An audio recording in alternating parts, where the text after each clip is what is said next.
Welcome back to Dungeon Master 2. We have just completed the area with all of these moving pits and are now heading out into the world yet again.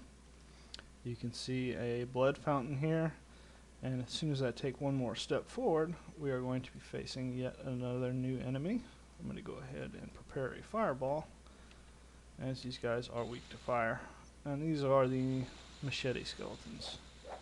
They are dual-wielding machetes. Nowhere near as big of a threat as the double axemen were, but as you can see, they can still do some good damage. And I missed my fireball. That's awesome. I'm still working on my fighter levels here, just to keep in practice. Eventually, I'm probably going to get fairly low on health, as you can see that is rapidly happening.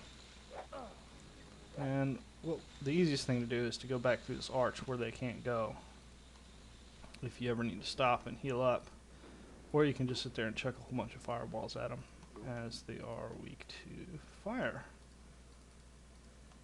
like that.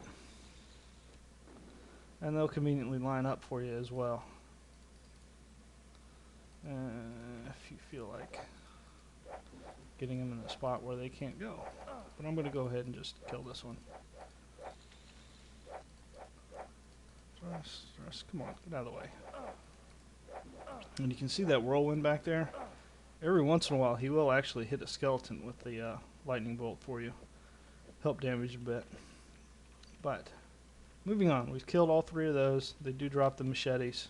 They're worth about a gold a piece if you want to keep them. Again, inventory space is a big deal, so I'm not. The blood fountains, one of them contains a red gem, one of them contains that firebomb,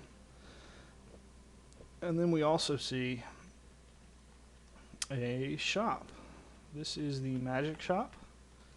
It is the only one in the game that sells magical items that aren't just your armor and weapons. As you can see, they sell a bunch of different random crap and a bunch of flasks. This is the place in the game that teaches you the majority of the pre-spells as far as flasks go. And you can see a lot of different types. You can play around, see what each one does. They also sell the bombs, which is good to know. The poison bomb is worth basically 2 greens and 2 golds, if I had to guess. Fire bomb is worth basically 3 greens. They also sell the upgraded necklaces, the Suzerain, which I'm already wearing there, and attack minions, guard minions, the magical swords, and a bunch of magical stabs, and some other very expensive kind of pointless things, the gauntlet and the storm ring, which I don't need either one of those. But I am going to go ahead and upgrade a bunch of my inventory here, starting off with a Suzerain, which is worth a red and 2 greens, somewhere in there. What I'm going to offer them is a firebomb and another firebomb. And I'm going to do most of my shopping here without actually spending any money, just with the amount of stuff that we've got floating around here. I might spend some of the smaller coins, but the actual expensive ones I don't need. Come on, guy. No? Okay, whatever. Here, take the Bane Bloom too. Alright, thank you. Alright, and you'd wonder why I need 2 necklaces, as you can only fit one of them in your neck spot. But they can fit in your pouch, which will give you an extra 5 mana over these scarabs. So we'll throw that scarab away, as nobody ever wants that. Next up, you can see that the Vorpal blade that we got is worth about a red and 2 greens. It's kind of nice. But what we want is, first up, the rainbow wand. This is a staff, basically. It's worth about a green and a gold. And we need to get a poison bomb. Take my sword off. I'll trade you a poison bomb for that. And he'll give us some change back. Again, I'm not using the bombs for anything other than just selling them. And the copper and the rainbow wand.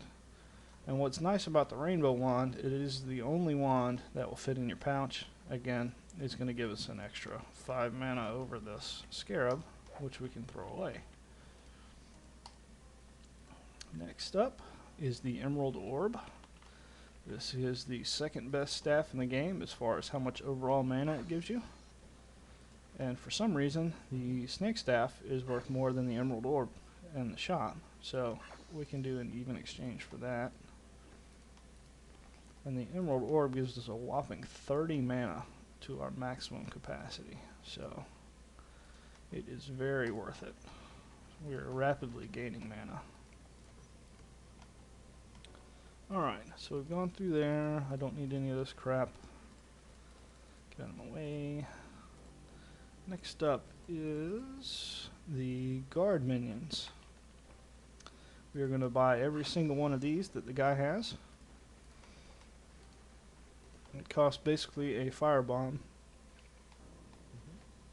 per minion. And we'll just go ahead and swap it back out.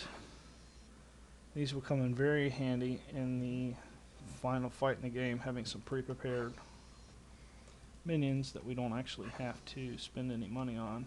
I'm out of firebombs now, but I do have that. I'm not going to spend that. And what do I got in this bag? Nothing that I was going to use. There we go, this thing. And he'll actually give some change back for that one. So, a bunch of minions. Bunch of little piddly crap. Guard minion. And we'll go ahead and stick this guard minion in here too, why not? Alright, that is the end of the guard minions that he has.